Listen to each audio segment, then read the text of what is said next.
Tony Page is an independent consultant who teaches, writes about and facilitates change in companies, government and public services around the world.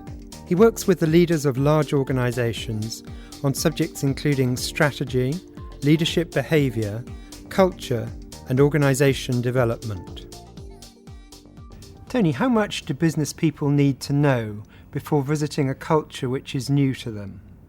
Well, it really is useful to know a little bit about the culture before you go there. Probably we could summarise this in 3 areas.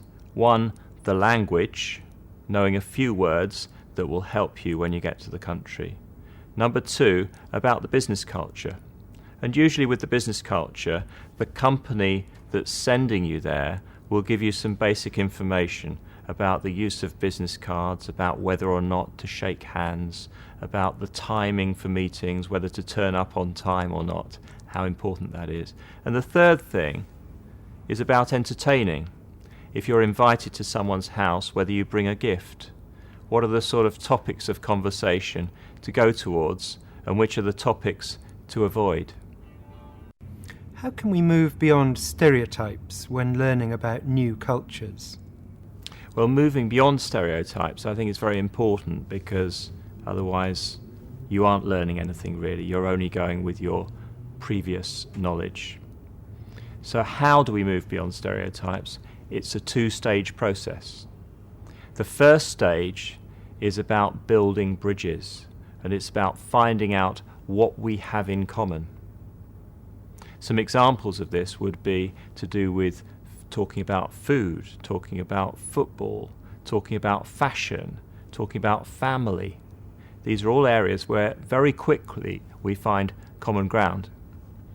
The second stage of the process then is to explore what's unique, what's different, and to have some very good prepared questions probably that enable you to find out a little bit more, to follow your interest in terms of differences in that culture.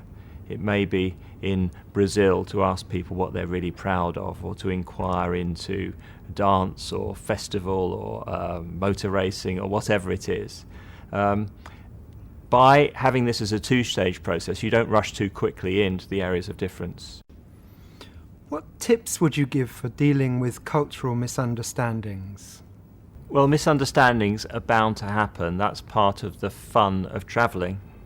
Don't be afraid of being yourself, but do pay attention to what's happening.